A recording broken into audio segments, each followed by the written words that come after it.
जय हिंद दोस्तों, आज मैं फिर से आ गया हूँ एक नई वीडियो के साथ। आप लोगों की बहुत डिमांड आ रही थी कि आप एक मैनुअल टेस्टिंग पर वीडियो बनाइए। तो सबसे पहले हम मैनुअल टेस्टिंग के बेसिक चीज़ें कवर करेंगे और आपको इंट्रोडक्शन देंगे मैनुअल टेस्टिंग के बारे में। तो मैनुअल टेस्टिंग क्या होती है? तो मैनुअल टेस्टिंग होती है जब हम किसी भी चीज़ को मैनुअली टेस्ट करते हैं तो उसको हम मैनुअल टेस्टिंग बोलते हैं। तो सबसे पहले हम इसकी बेसिक चीज़ें देखेंगे कि होती क्या है, टेस्टिंग क्या होती है, क्या सॉफ्टवेयर होती हैं।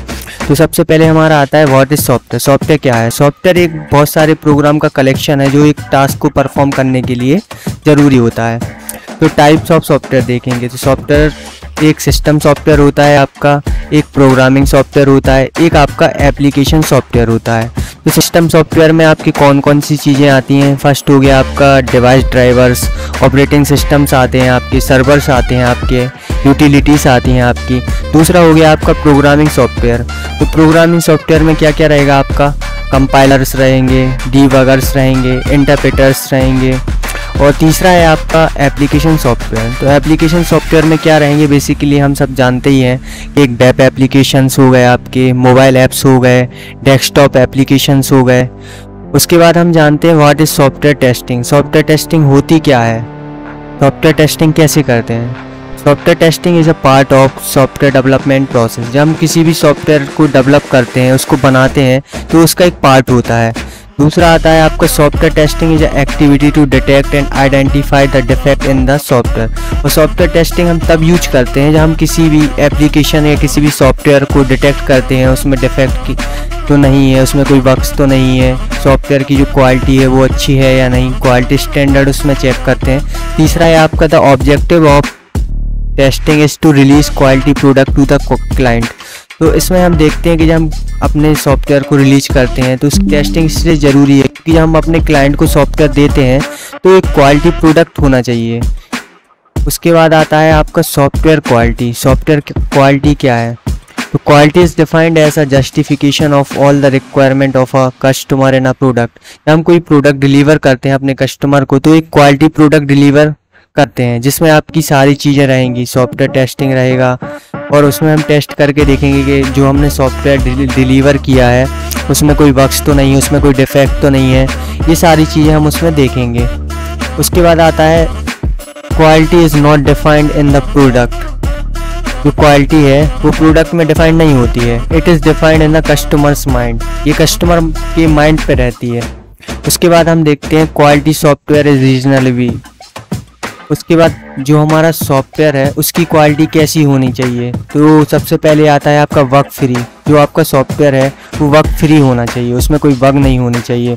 और सॉफ्टवेयर को समय पे हमें डिलीवर करना चाहिए, delivered on time with in a budget. हमारे बजट में होना चाहिए, कस्टमर के बजट में होना चाहिए। जो हम सॉफ्टवेयर बना के तैयार करते हैं उसकी टेस्टिंग करके, ये सारी चीज़ें परफॉर्म करके जब कस्टमर को डिलीवर करते हैं तो उसके बजट में होना चाहिए। मीट रिक्वायरमेंट और एक्सपेक्टेशंस। जो कस्टमर की रिक्वायरमेंट है, जो उसकी एक्सपेक्टेशंस है, उसको हम अच्छे से मीट करते हैं, उसको पूरा फुलफिल करते हैं। तीसरा है आपका मेंटेनेंस लेवल।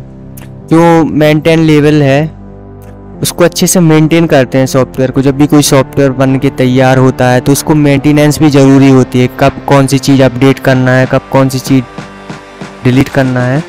उसके बाद आता है आपका प्रोडक्ट वर्सेस प्रोजेक्ट। ये बहुत बड़ा चीज़ है क्योंकि काफ़ी सारी लोगों को इसमें कन्फ्यूजन होती है कि क्या आपका प्रोडक्ट है, क्या आपका प्रोजेक्ट है। तो इसमें हम देखते हैं if a software application is developed for specific customer based on requirement then it is a project. हम किसी भी कस्टमर को एक सॉफ्टवेयर एप्लीकेशंस बना के तैयार करते हैं, उसको डेवलप करते हैं according to their customer requirement, तो वो एक प्रोजेक्ट होता है।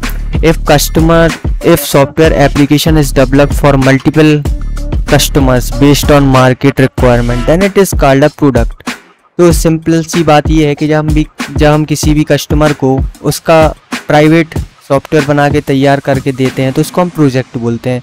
जब हम किसी भी सॉफ्टवेयर एप्लीकेशंस को मल्टीपल कस्टमर के लिए मार्केट रिक्वायरमेंट के बेस पे उसको बना के देते हैं तो वो हमारा प्रोडक्ट कहलाता है। तो उसके बाद हमारा आता है एरर, बग्स एंड फेलर। ये सबसे ज़्यादा इम्पॉर्टेंट रहता है सॉफ्टवेयर टेस्टिंग में। तो सबसे पहले हम देखते हैं एरर्स क्या होते हैं। Any incorrect human action that produce a problem in the system. जब कोई हमसे कोई गलती हो जाती है, जैसे हमारा कोड में दिक्कत हो गया, कोड अच्छे से रन नहीं कर रहा, कोड में कोई एरर है, तो उसको हम कहते हैं error. Defect and bugs, deviation from the expected behaviour to the actual behaviour of the system is called as defect. Defect means जब हम सिस्टम को, कोई भी सॉफ्टवेयर को बना के तैयार करते हैं, उसमें डिफेक्ट आता है, बग आता है, मतलब उसमें कोई भी कमी रह गई है और उस कमी को हम बग बोलते हैं। उसके बाद आता है आपका फेलर। तो फेलर में हम देखते हैं the deviation identify end user while using the system is called the failure. जब हम सॉफ्टवेयर को अच्छे से यूज़ करते हैं तो हम उसमें देखते हैं अगर कोई चीज़ कमी आ रही है। जैसे सपोज़ मैं एक एग्जांपल लेता हूँ, कोई लॉगिन पेज ओपन कर रहे हैं और लॉगिन पेज ओपन नहीं हो रहा है, उसमें प्रॉब्लम जा रही है ओपन होने में, तो उसको हम फेलर बोलेंगे। उसके बाद आता है why the software has bug normally. Software में बग्स नॉर्मली क्यों होते हैं? तो इसमें काफ़ी सारी चीज़ें हैं, जैसे कि आपका मिस कम्युनिकेशन और नो कम्युनिकेशन, आपका कस्टमर के साथ जो इंटरेक्शन है वो अच्छे से नहीं हो पाया, आप कोई चीज़ अच्छे से उसकी रिक्वायरमेंट को समझ नहीं पाए, तो उसके अकॉर्डिंग भी आपको बग्स फेस करने पड़ जाएंगे।